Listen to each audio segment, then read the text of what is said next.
It's cool. Right. I'm gonna just push record. All right, folks. This is another episode of Going South. I'm talking to a friend of mine on the west, aka left coast today. Her name is Dara Snyder. She has a long, and Dara, jump in at any point to correct me if I get anything wrong. She has a lengthy history working in the nonprofit sector, doing such things as domestic violence work and training. She's done anti-racist work as well. She lives in Portland, Oregon.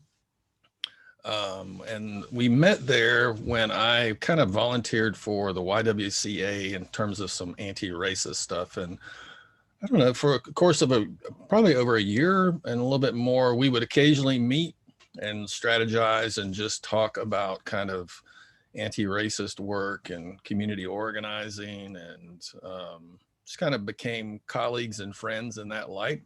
I wanted to talk to Dara today because she has all that nonprofit experience and kind of she's made some changes since I saw her last. Hopefully we'll talk about that. She has also been kind of on the ground in Portland as the protests have happened there and all the dramas unfolded. So I hope to check in with her about kind of media representations of that, because conservatives here talk as if Antifa is taking over the United States and that Portland got burned to the ground. And I think she can, as someone that lives in the city, can speak to that. And yeah, so I think that's a good place to kind of just jump off. Is that okay? That's great, Mark. Thanks for Yeah, having cool. me. So can we just start off with the kind of nonprofit stuff? So now you're the interim director of Sisters of the Road, which is a really cool cafe that provides houseless folks and poor folks food at a really low cost. They can work in the cafe as well. Um, like, you've been on the board and you were a volunteer, you were on the board, and so you made that transition to the interim director. Um, was that a big leap from doing domestic violence? That's kind of a stupid question, right? What was it like making that transition, from doing domestic violence training to that, and all that in the context of the pandemic as well, right? Yeah, of course. It's been a pretty unique or exceptional time even to make such a transition. I think my transformative practice over the years has looked a lot of different ways, from working on the ground to kind of client advocacy and support as a social worker, and community organizing, policy advocacy. More recently, when around the time we met, I've been, and since living in Portland, I've been focused on racial justice and um, also talking about gender-based violence and those intersections through education and training and advocacy. And this most recent position as the interim executive director has been a really good opportunity, I think, to sort of expand my own skill set and try to get back into other ways of engaging with and supporting community transformation. Because in my last position, my 9 to 5 just took up a lot of time. And that role was really focused on the educational component and facilitating workshops and community events to talk about different issues around equity and justice. And now I'm sort of, at the head of an organization and trying to support programs and, the sort of back of house operations, all during a pandemic. And I've been largely working remotely, which has its benefits in terms of, mitigating potential risk of COVID-19, but also has really limited my ability to engage meaningfully with the staff and the community that we're serving. I gotcha. If you were to, I mean, on the kind of race piece, living, I mean, and I've had a hard time explaining what it's like, what the racial dimensions and dynamics of the whitest city in the country are. If you were to try to explain somebody what it's like to do anti-racist work in one of the most liberal cities in the country, like, how would you describe that process? feel free to ask the question again, but my Yeah. initial response is just that um, when I was working, the last place I lived in the U.S. before moving abroad and then to Portland was Philadelphia, and Philadelphia, um, has its own racist stuff, but it plays out differently, and communities are a lot more integrated. And here in Portland, um, just trying to get into social justice movements actually pointed me first in this direction of focusing on racial justice and centering and supporting Indigenous, Black, and people of color. And it's wild because here, I feel like the last 8 or 10 years has been just on racial justice. And now as I look, or as I even travel to other cities, I mean, I'm not traveling anymore, but when I went to Albuquerque, they were having very intersectional conversations about, water and economic justice and racism and how this is impacting communities of color. And, similar stuff in LA. I talked with folks about about what organizing looks like, because I'm kind of planning my next move, because living here is really, really hard and uh,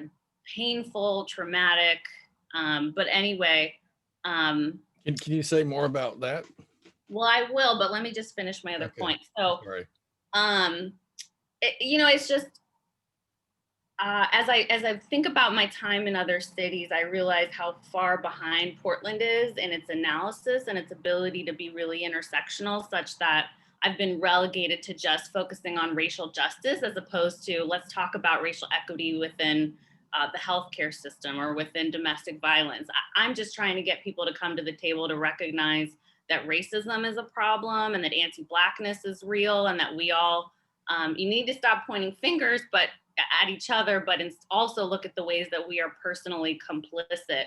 And so, most recently with things popping off after, during the Trump administration, those conversations are becoming easier, but it may be a little too late. And to your follow-up question, I think it's, I often my experience here seems to be either being hyper visible or invisible.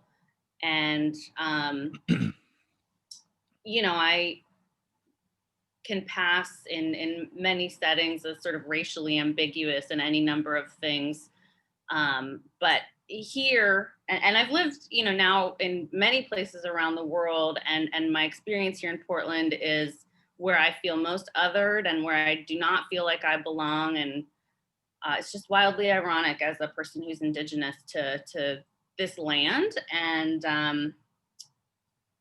it's painful, and it's really, really clear as soon as I step off a plane and I visit another city and people can see me again. They'll offer to help me with my luggage. They'll direct me somewhere.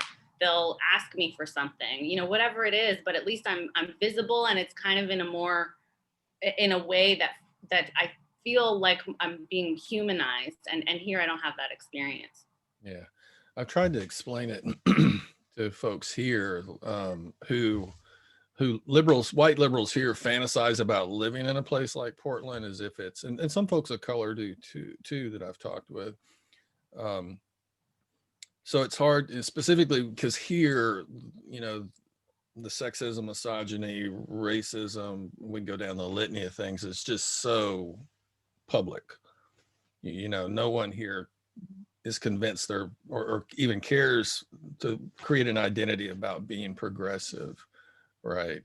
Whereas there, at least in my experience, working at a community college and trying to find a place in the community to do work, when I encountered white folks, everybody was kind of convinced they had already figured everything out, but really didn't have a plan on how to initiate structural change, whether that was at PCC or, other work I did. So, and also when we would really talk about power, talk about money, and so for example, if you're convinced you have privilege as a male or as a white person, are you willing to use that unearned status and privilege for social change, whether that's redirecting resources that aren't yours really, or time? And anytime you talked about money, folks were really reluctant to do anything. So I think that's what surprised me about the place, if that makes any sense at all.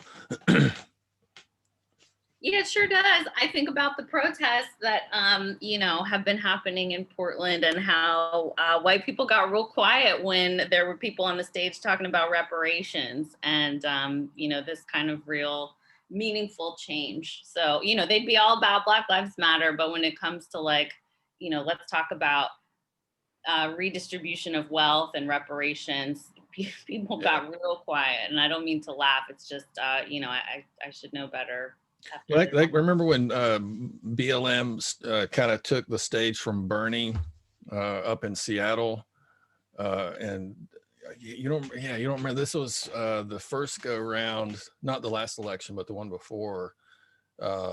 He was in Seattle, and I think folks really pushed Bernie to develop a racial, or start using a racial lens, right? Oh, But they, two or three Black women kind of took the mic and just started, in this liberal place in Seattle, Washington, and suggested that the overlooking of Black Lives Matter and the issues of people of color was racism, and the white crowd lost their mind. It was pretty fascinating to see folks' reaction to it. So, like, in terms of doing the work you've done, and kind of whether it's the DV work or the gender violence work or the race work, I mean, have there been kind of any changes or epiphanies since we spent time together talking about kind of all that work? And are there things that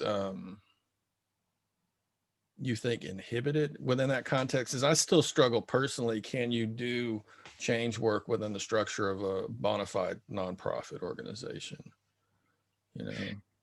Wow. Well, there's a lot of questions there. And Sorry. it doesn't really seem like we can, if structural oppression or racism is like the cinnamon in cinnamon bread, we can't pick that cinnamon out. We could maybe pick some raisins out, but the oppression and systems of oppression have been baked in since the establishment of, what we call the United States of America. So we're just, all these institutions that have been created out of out of dominant culture, practice, and ideology, is I think you're one of the people who has helped me kind of keep an eye on, like, is this a futile attempt at change in a system that, or an institution specifically, that can't really be fundamentally altered? And should we just go to places like Standing Rock, where communities who are most directly impacted are leading the way? And I think that my inclination is towards places and movements like what happened at Standing Rock. And I think the major revelation in terms of like the interrelationships of all these different sort of focuses or foci that I've had over the last 15 years or so, I think it's all just sort of coming to light now, and exacerbated by the pandemic and the disparities that are yet again so apparent. And yeah. I lost my train of thought. No, that's okay. Yeah, can we talk about the protest a little bit? Like, because you were pretty heavily involved on the ground in the street, right? Mm-hmm. I don't know how did you see kind of the national media's portrayal of it,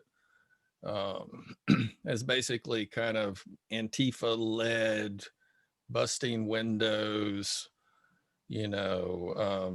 well, and I think it was kind of coupled too with the block that got kind of taken in Seattle. Remember the Chaz area?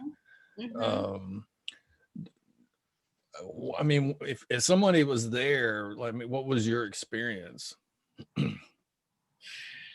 Well, here's my other comment that I wanted to make, and I'll tie it into what you're saying now, hopefully, which is just that what has happened with the pandemic is that it has really taken and also with Trump, right? The lipstick is off the pig, the veil has been lifted, and everybody is forced into this conversation of, we do not live in a post-racial society. Racism still exists, even though we did have a Black president. And now it is not such a struggle to, when I teach courses on oppression theory in the past, I had a lot of blank faces and, okay, let's talk about, maybe something that happened hundreds of years ago, but it's not really real today. And now, audiences and there's no lack of examples of institutional oppression, cultural, how it's playing out at individual levels, and in the ideas that we've internalized about ourselves, and as well as, of course, then how these problems are structural and interrelated, and how they have a sort of compounding effect of exclusion or, I guess, benefiting for the other folks on the other end of things. And so with the protesting, I mean, that's been this, ask me your question again about the protest. How do I feel Yeah, about I that? mean, there's been this media portrayal of it by both, I would say, liberal, quote unquote, liberal media, like, MSNBC and so forth, and conservative media, that at least here, everybody's convinced that Antifa is kind of this social movement that's going to take over the world, that Portland was burned to the ground, that cities were all destroyed. And again, I think people want to believe that because that's just a simple way to paint reality, right? But how does that jive with your experience? Because the protest went on for months and months and months, all right?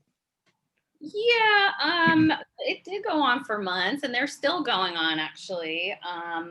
I have been less involved directly on the ground in the last maybe 2 months, but there were, I mean, this started going off in the summer or something.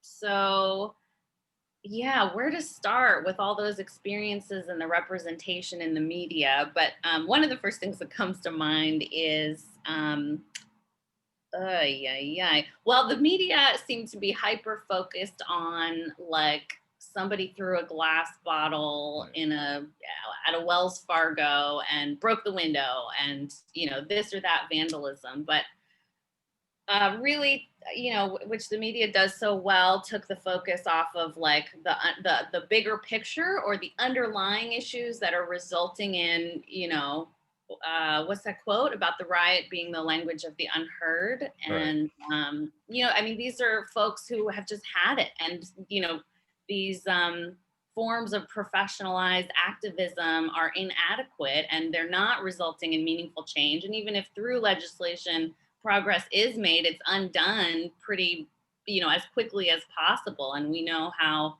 much money is behind different lobbying groups, and just how futile these attempts at systemic change can be through a system that, you and I would have to argue that is really, that just may be a fool's errand to try to do. And so the people on the ground are taking things to the streets and out of the halls of power, because those halls are not listening to them. They're not responsive. They're not representative of the people's interests. And all that narrative got washed away by, a Molotov cocktail. And yeah, I hopefully, I mean, I'm just interested to see how things will play out, and what kind of consequences will actually happen with the protesters or insurrection at the Capitol around white supremacist groups. Because we're already, I mean, at this point, we've seen that the treatment by the police and probably the criminal system is going to be quite different, because of the bias and the cultural beliefs we have about who's criminal and who's violent. Yeah. Yeah, I think a couple of things. In terms of Portland, I think a lot of folks also don't realize that Portland has its own issues, his kind of own local issues in terms of housing shortages, cost of living, right? Portland, we can go down a list of issues, racial bias and police profiling. It has most issues that most cities have. And in addition to problems with gentrification, the displacement of people of color from their communities that's happened all over the country. So, yeah, I was thinking about Audre Lorde when you were talking a minute ago about kind of change. And I still think her quote about the whole "you can't dismantle the master's house with the master's tools" is provocative, and something worth to ponder in all this. Are people there? I mean, because when I was there, Trump got elected, right? Thousands of people were protesting the results of the election. And then we had the kind of Muslim ban, right? And people went to the airports and protested. But one of the struggles I had with folks was, since Portland is kind of this bubble, they saw the election of Trump was this miscarriage of everything that folks believed, at least the ones that I worked with. And they didn't see Trump as the symptom of something larger. Do you know what I mean?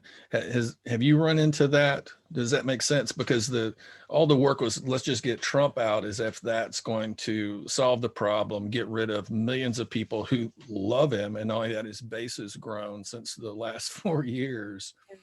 Um, does that make any sense? Is that still the case, that people think, or kind of don't have a deeper structural cultural analysis? They just focus on this demagogue.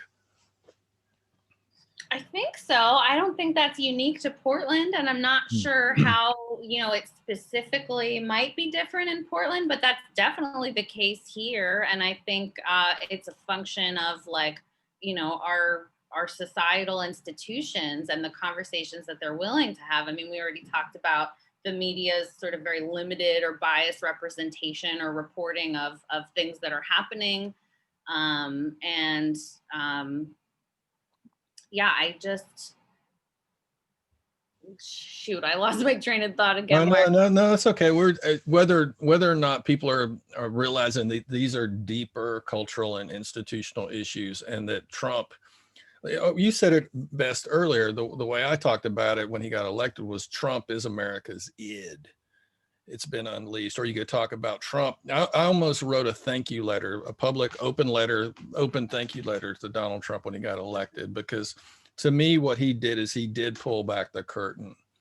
He did pull back and just basically erase the veneer that we were post-racial. It's the fact that a white guy that launched a birther movement against the first biracial / black president, who was moderate by any politically by most measures, right? Who launched a whole movement against this dude, right? Then gets into office and undoes what policies he did pass. Speaks to the power of white supremacy to me.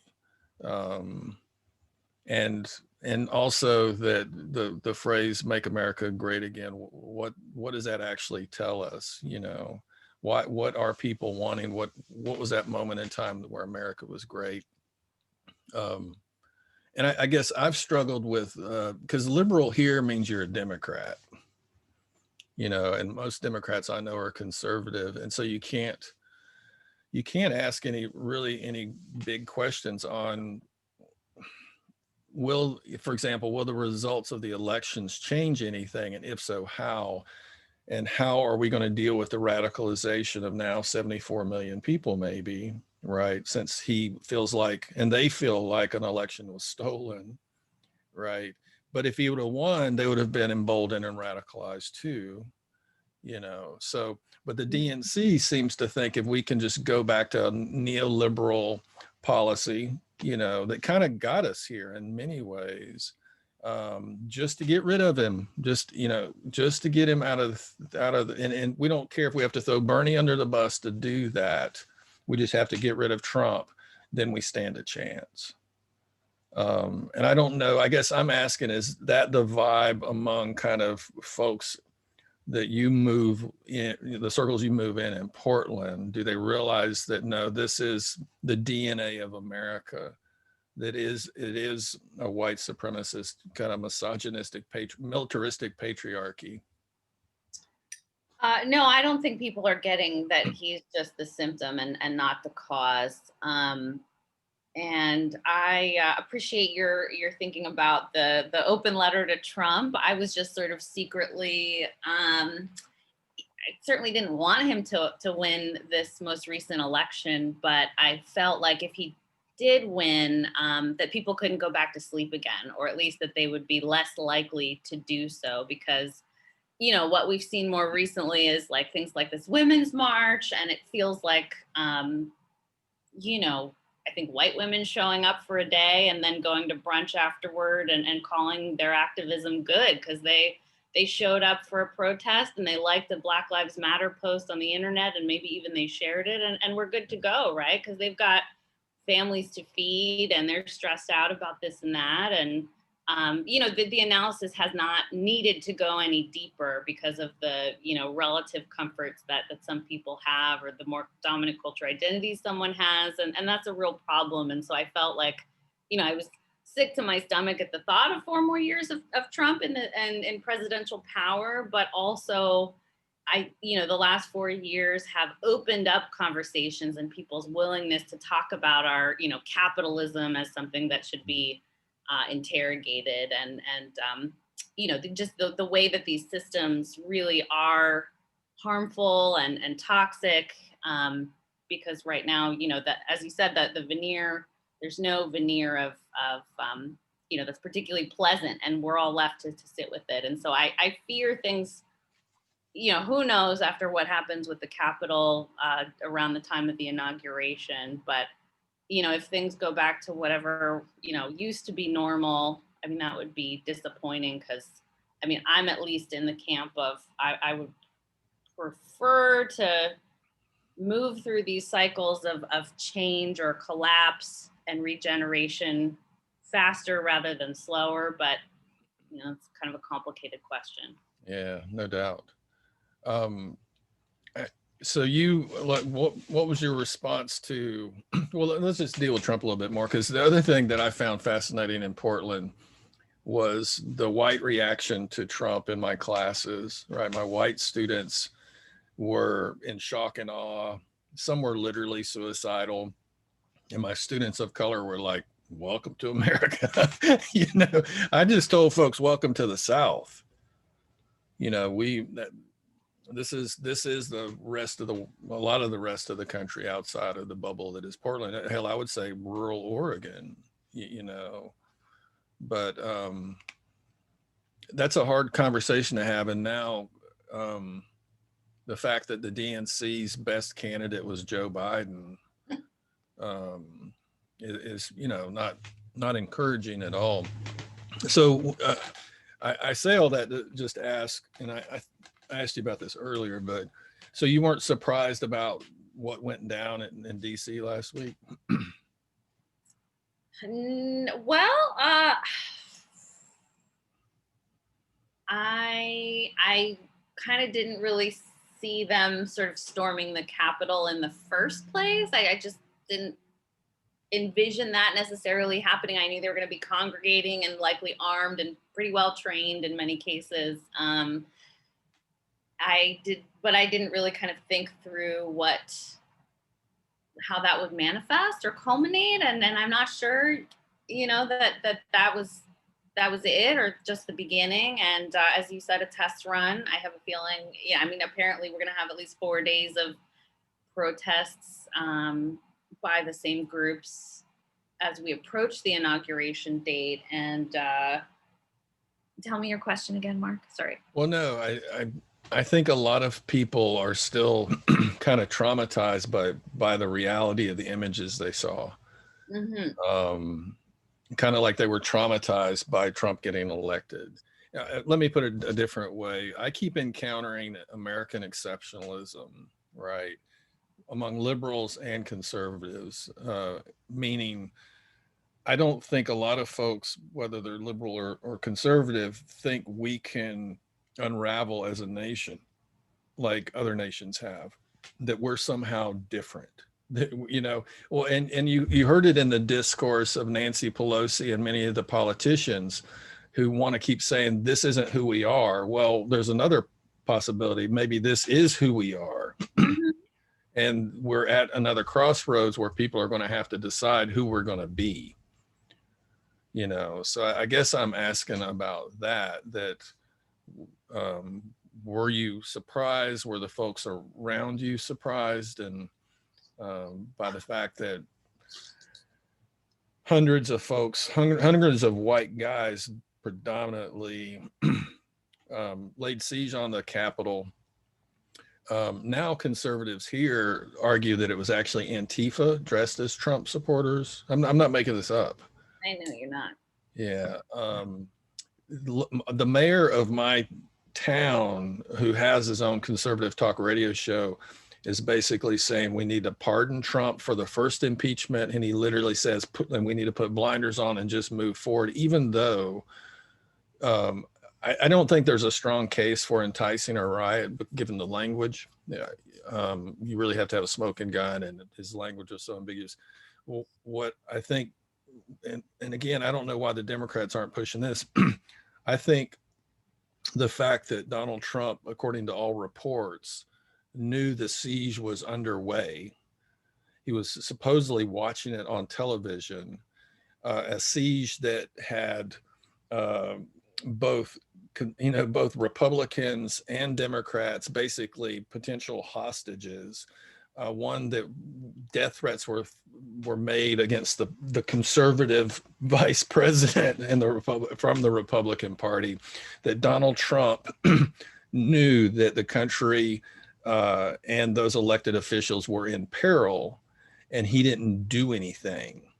That's where he violated the office.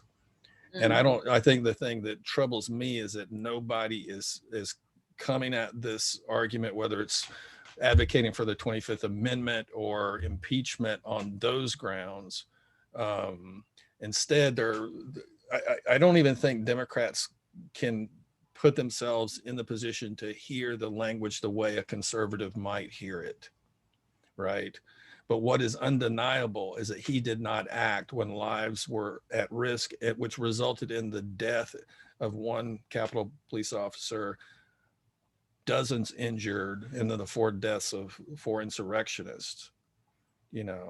Well, he's also, I mean, it's a little late to start pointing fingers at Trump and for Mitch McConnell to say, okay, now's the time for impeachment or whatever, because Trump has been dismantling even internal systems that are set up to deal with terrorist threats. And the Department of Homeland Security has had white nationalist groups on its radar as the #1 domestic terror threat for at least a year. And Trump's approach and that of his administration was to defund and dismantle the department. I mean, Trump has been cultivating this environment since, day one, and the system's been working towards creating the circumstances that played out in the Capitol last weekend. Absolutely. Since this country's inception, I mean, it's in the how people are viewed, and are white men who are brandishing American flags a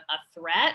No, let's usher them in. They're here to make sure that America stays first. And I mean, these kinds of I mean, that does speak to who we are as a country. And I don't know that it's a binary. Are we that sort of selfish, imperialist, oppressive beast, or are we that welcoming bastion of people who need respite?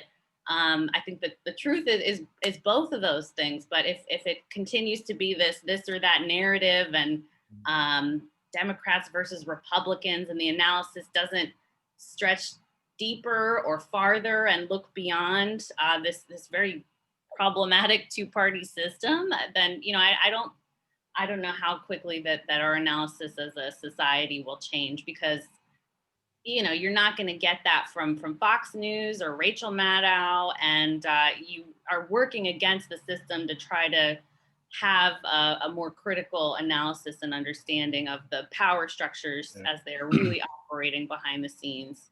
Yeah, well, and the folks that are supposed to do journalism are utterly invested in that same system. Right. I mean, we can just talk about the media outlets all day long, and they're corporations that need to generate revenue. And for my take, Fox is just a propaganda arm for the Republicans, and MSNBC and CNN are kind of the same, and CBS and ABC lean left, but they all have their agenda. Well, How are apparently, I mean, the Democratic Party in Europe would be considered a far right party, and that's something that I absolutely. didn't even put together until I was traveling in Europe and realizing, oh, okay, it's not just me who's left of left here, but this is really like, the Democratic Party is still militaristic and funded by Goldman Sachs, and I mean, it's just the same. It's just a little bit of sugar on top, I Yeah. guess. Well, I'm old enough, you're not, but I'm old enough to remember when Barack Obama had been a moderate Republican back in the 70s. Mm. I would argue that the Democratic Party really started going right with Bill Clinton. Well, and we've seen it, right? Hillary had to be pushed left by Black Lives Matter. Even Bernie had to be pushed a little bit to develop some kind of racial analysis. And he's from Vermont, but yeah, it's kind of a mess.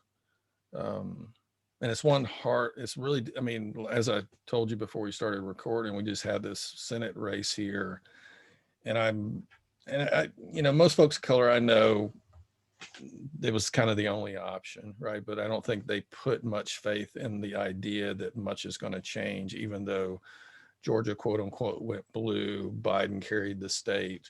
We now have a neoliberal president, but it was, again, kind of the least of two evils. Mm-hmm. Howard, what do you have any ideas of what you think will be playing out in the coming weeks?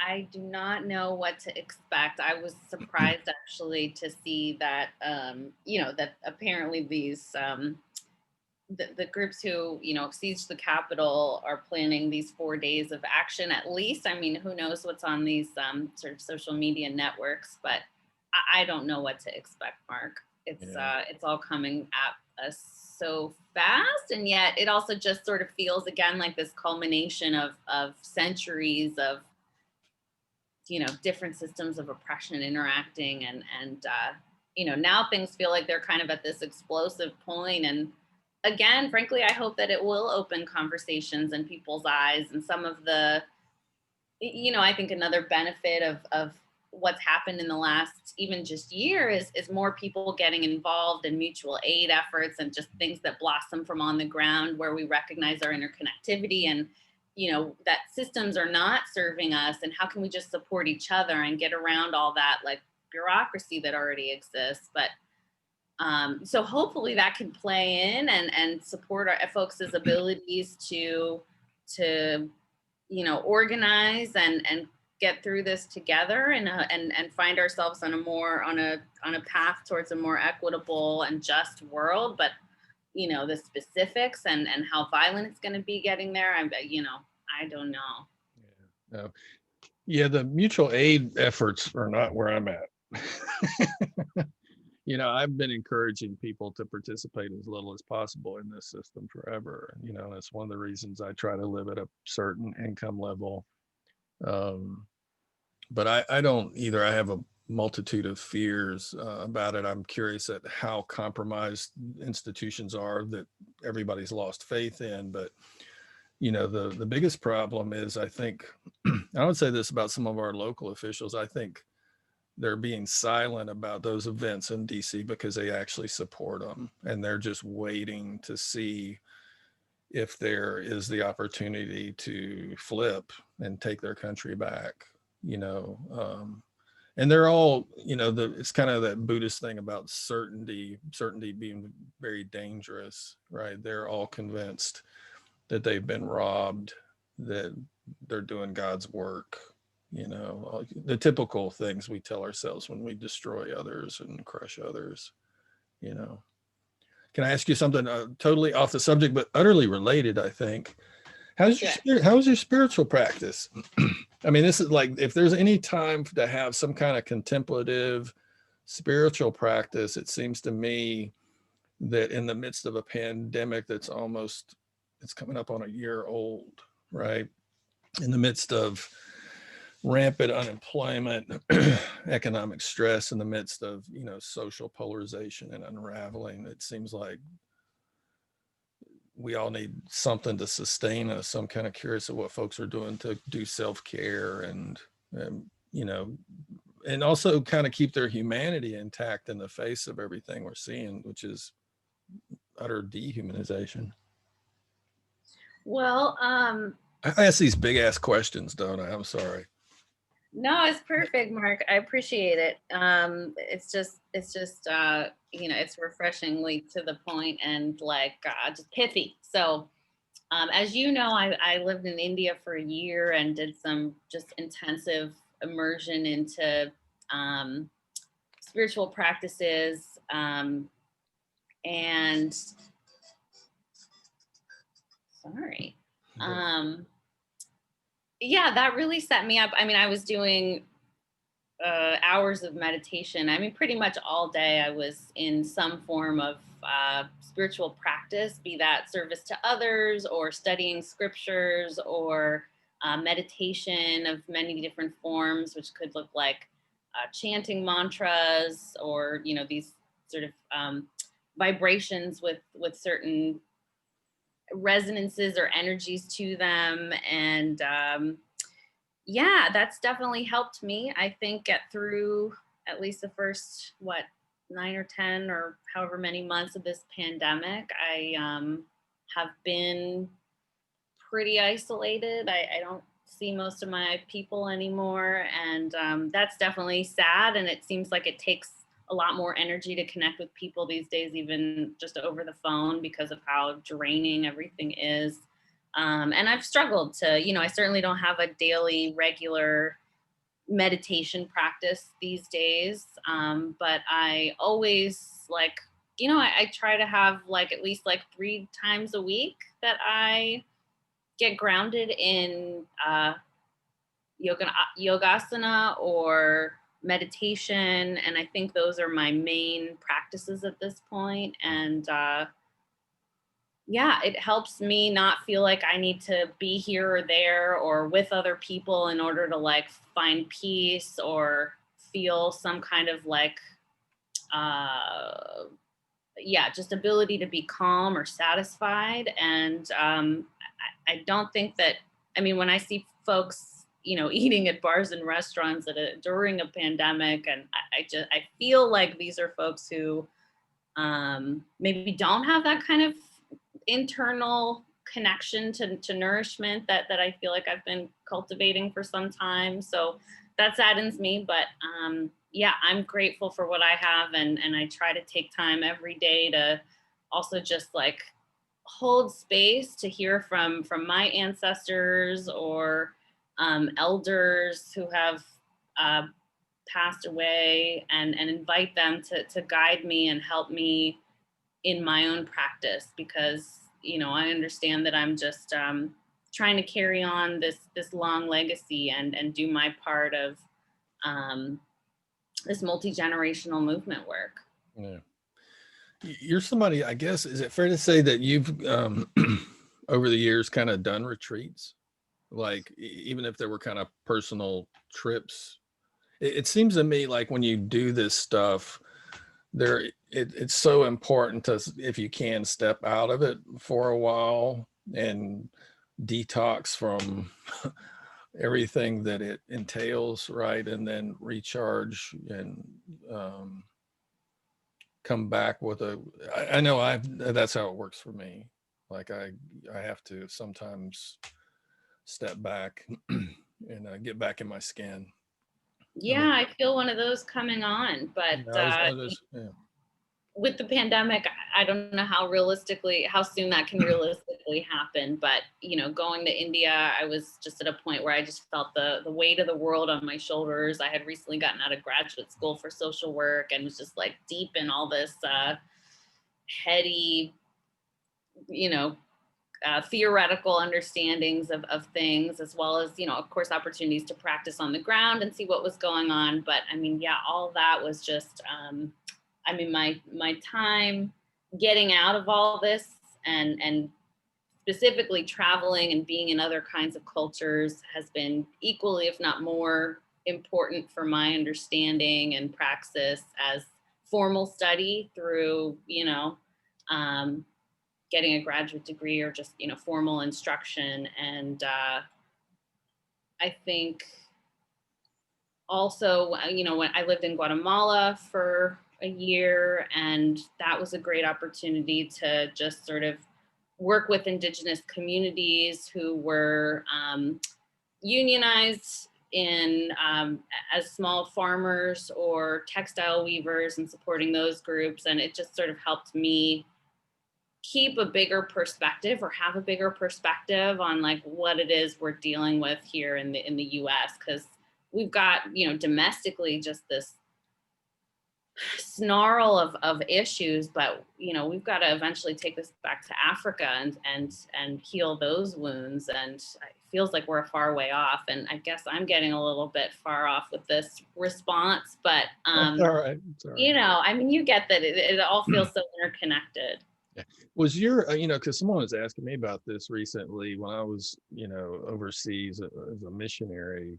That was also, not only did I kind of lose my faith, but because of the dynamics of the place I was in, but it was also the place, it was so crucial. And every time I've traveled abroad and lived abroad, it's crucial, right? Because it also politicized me in a way. It also made me question what we call normal here, right? Our value system, work, the whole 9 yards. I mean, did that happen for you? Like, because when I look at American society, there's just some inherent insanity to it, to me, that it's hard to talk about with folks because we're all steeped in it. And Yeah. it also sounds like you hate your country and you're un-American, blah blah blah, right? Ugh. Well, no, I think it was really healthy for me to see other ways of being and knowing and doing and valuing. I mean, in Guatemala, they would go home every day for lunch to have it with their families. And here, like, I work straight through lunch, and I work from home right now. There is no reason that I should just be like clacking away at my computer. But, I mean, it's just never done. And there's this culture of productivity. And that means, you know, checking all these things off my to-do list, as opposed to taking time to focus on community building or relationship building. And of course there's places where that happens here in the US, but it feels very fundamentally different when you're just in a community or a society where that those values of really treating people with, like, seeing people. I mean, in Guatemala, you can't walk down the street without everyone saying hello to you. I mean, this is in Shela, where I was living, which is the second largest city in the country, but just a lot more personable and warm. And when I moved to Portland, it was very alienating. I had moved from Guatemala into India, and before that, I was living in a community in upstate New York, and then moving here was just sort of like a very rude awakening and welcome back to,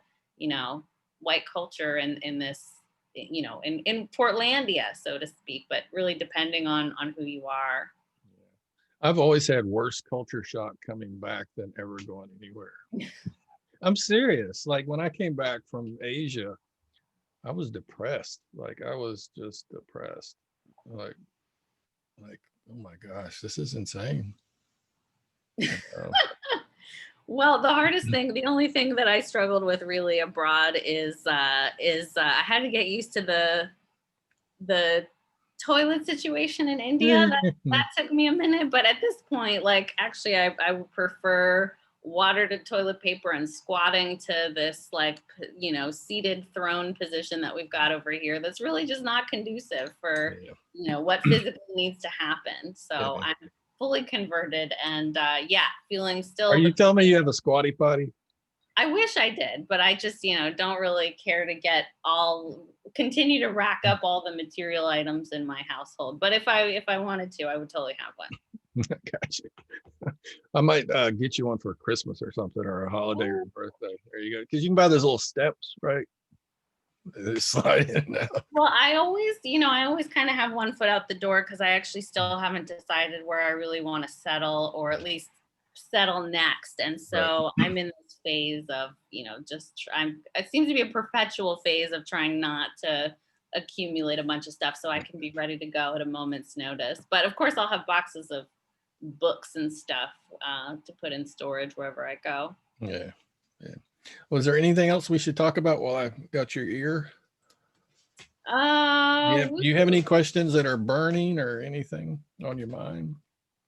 Well, I mean, what comes up for you around like the reckoning that we're actually having to come to now as a nation with the threat of white supremacy and nationalism? In terms of possible scenarios or just on an emotional, spiritual level? I think scenarios, but you can connect Yeah. it all together.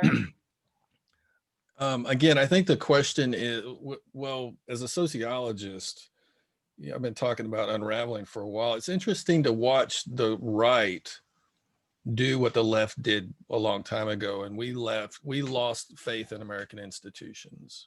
We recognize they're part of a bigger social structure, that that the FBI has undermined social movements in this country over and over and over again. So it's kind of interesting to see the right lose faith in journalism, the intelligence community in the ways that the left have, but for different reasons.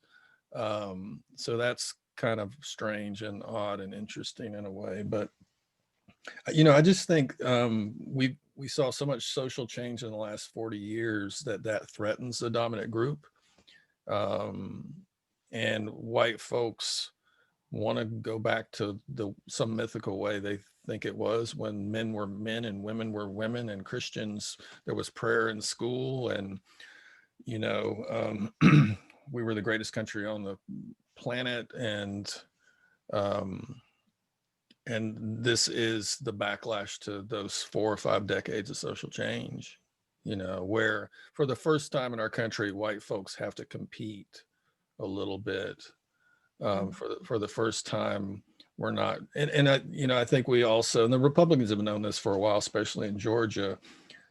Sociologists for 20 or 30 years have been saying white folks are shrinking as a group. So I think I've said this before. I think we have a perfect storm of social factors. We have a demographic change where the browning of America threatens white people. Um, I have no faith that white liberals will rise to the occasion, quite frankly. I really, really don't. There's no historical precedent for that. Some will, but most won't. So we've got this demographic shift that's been coming. We have, as massive income and wealth inequality that's been accumulating for the last 40 years, really, since the Reagan era. So who has power and money and wealth is very stratified and disparate. Not that we won't get into climate change, right? We're also a nation of, I've said this before, but it may not make any sense, consumers, not citizens. I think most folks think that voting is what you do to be political, or pushing like on Facebook. I'll use an example. I taught part-time down in Tallahassee when I came back here. And among 60 adults, most were non-traditional students in Florida, because it was, right across the border. 2 people knew who the governor was. I mean, we have and I think there's some good reasons people are politically uninformed and politically apathetic, right? Because Wow. the system doesn't really represent them, I would argue. So we don't have really citizens. I think we've had what Sheldon Woolen calls a corporate coup d'etat, in the sense that corporate America, via lobbying, special interests, PACs, and so forth, really is the government. So it doesn't really matter on some level if it's the DNC or the RNC, when it takes millions and millions of dollars to get in office and you have to take corporate money. I don't think you're capable of representing the people that you're supposed to be representing. So we're all losing faith in those people, right? Um, the fact that we live in a country where it's been revealed that we live in a surveillance state, And we're not even outraged by that.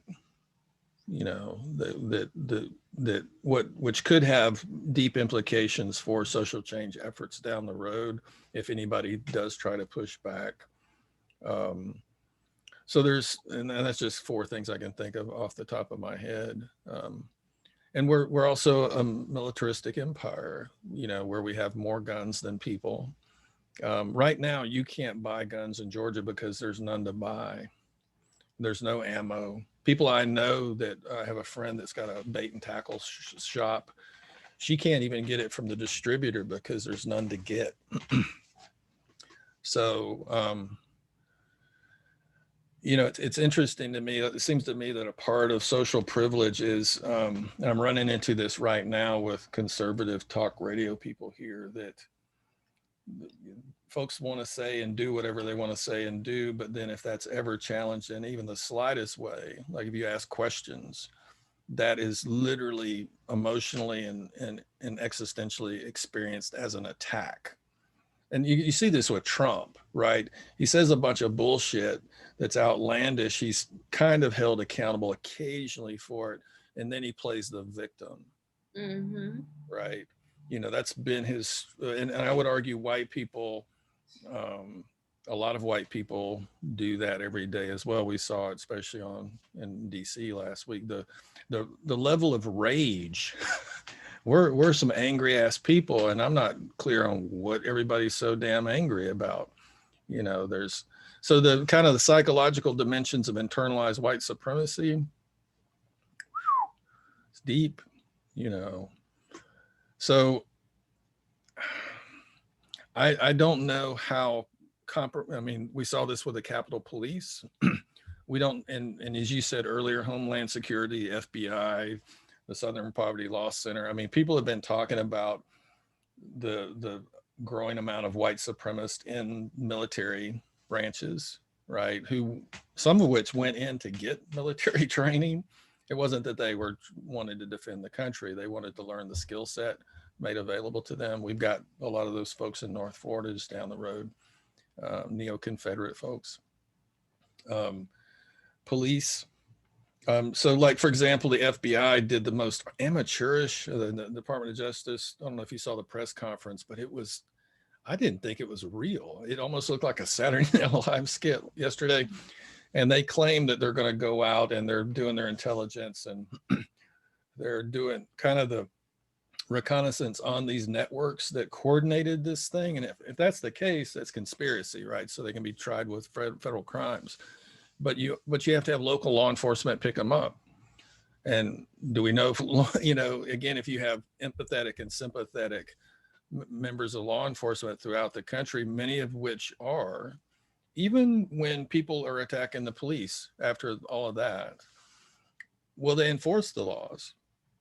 You know, so I think there's a couple of things we don't know yet. We don't know if, in fact, the scope and scale of you know, whether the military law enforcement that will be charged with protecting the rituals of the next few weeks, whether those are intact and can do that. We don't know if folks got the message last week and won't show up.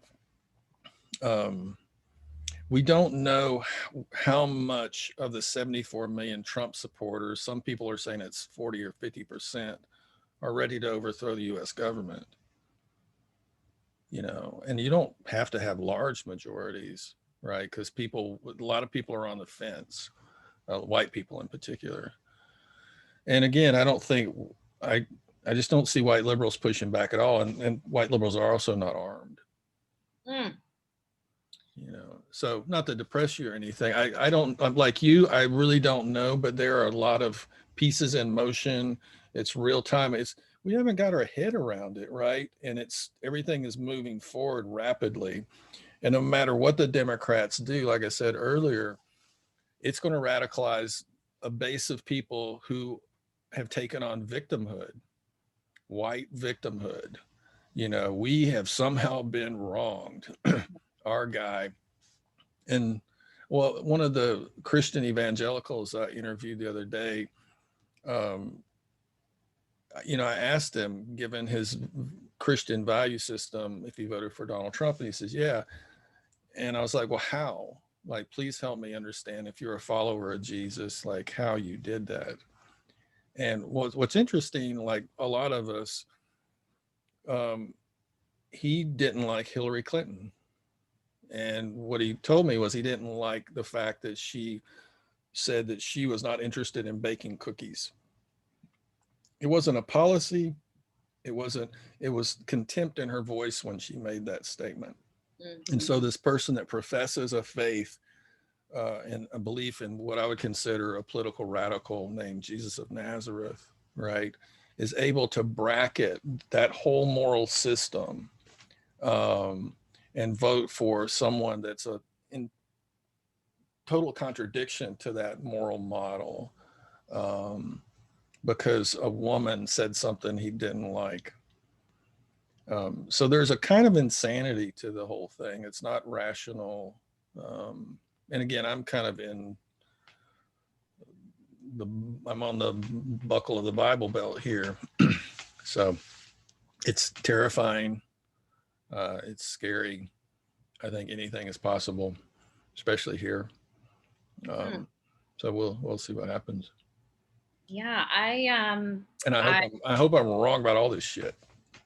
I don't know what to want. I did go to Standing Rock, and I did go to Tijuana to support people seeking asylum once Trump started his whole xenophobic build a wall thing. And, at both of those experiences showed me the US government, like, using brutal force against its own citizens and people, and all these human rights violations. And I mean, just, oh, I can't even, that could be a whole other show. But I mean, the drones and helicopters and surveillance and just militaristic response. And that, I went to Standing Rock, or I went to Tijuana, or the border, and that's where I saw that. But now, I saw it last year with the protests after the murder of George Floyd. And now, we see it kind of playing out differently with the Capitol. And I do think that there will be some significant differences, and that we've already seen in last week's insurrection attempt. But it's kind of satisfying isn't quite the right word, but there's something there about the chickens coming home to roost. And frankly, I mean, this is just a pretty mild dose of our own medicine in terms of, meddling in elections. Yeah. And, Well, how yeah, go ahead. I'm sorry. it's okay. Go ahead, Mark. No. You just made me think of something. The the Democratic response to Donald Trump is just depressing. To push a narrative that the Russians are the cause of why we got, like, really, and not only that, to pretend as if we don't meddle in elections all over the disingenuousness on both sides, the inability to tell the truth about who we are as an empire on both sides, right, is just amazing, and it doesn't generate optimism or faith in the system at all. Mm-hmm. To pretend that we don't do what we've accused others of doing, and worse, we meddle with military might on a regular basis in a variety of places, so um, it seems to me, at the same time, it's not that surprising, because in capitalism we're all an expendable commodity anyway. I mean, right, even white men ultimately, specifically if you challenge power long enough. But we're just, you know, we're just we're human resources, just like the natural resources. We're not people. We're not humans. We're resources. So um, we're a scary animal, Dara. I mean, we really are. Our capacity to not see somebody else as ourselves. That's why I'm a Jesus freak. That whole do unto others as you'd have them do unto you. Love your neighbor as yourself. See, the problem with the love your neighbor as yourself thing is I don't think we love ourselves, because why would we in this system? We're programmed, we're kind of programmed to self-destruct in a way. Mm-hmm. to feel inadequate, even people in dominant groups. But Absolutely. You've always got to buy the new thing or go to this place and just constantly sort of keep up with the Kardashians, so to speak. And or just always striving for higher and higher positional power. It's never quite enough. It's never enough money. And all of our systems and culture feeds into what you're saying. It's even for people with dominant culture identities, as I said. Well, I think that's why the spiritual to me is the political. I don't think they're distinct, because if you're spiritually fulfilled and content and truly love oneself, not in a malignant, narcissistic way, there's just certain things you can't do to other people because they're an extension of you, that we are interconnected. And this myth of individualism, I'm just kind of really fucking tired of. This Ayn Rand. Well, maybe what's popping off at the Capitol is going to be an opportunity for everybody who's fed up with this system and the way that we're treating the earth and just everything as resources to be exploited, until we drip every last ounce of profit out of it. It needs to stop, and it's not benefiting. It's not benefiting anyone. I mean, it's benefiting a few people. Clearly it is. But it's also, as you say, stripping us of our humanity the further we go down that road. Yeah. So we'll see. We'll see. Fingers crossed. Yeah, I was fixing to say the same thing. Oh, well, anything else? I don't know, Mark. I could talk with you forever. I really just appreciate your ability to draw all these different variables together in a sort of. I don't know anything though. I'm, this is just what I think I see. So take it with a grain of salt. I see a lot of it as well. It is interconnected, and it is. I mean, we are at this. Maybe it's just sort of egocentric to think this is a significant historical moment, but we've really got something here. I feel like, and it's affirming, and as I think I said earlier, kind of replenishing or refreshing, at least, to talk with you, because I do appreciate you drawing these different elements into the conversation. Because likewise, I think that's one of the things we've done over the years, and it's good to see you too. See how things are going. Good to be seen, Mark. It's good to see you too. Yeah. All right, we'll stop this thing and we can say goodbye.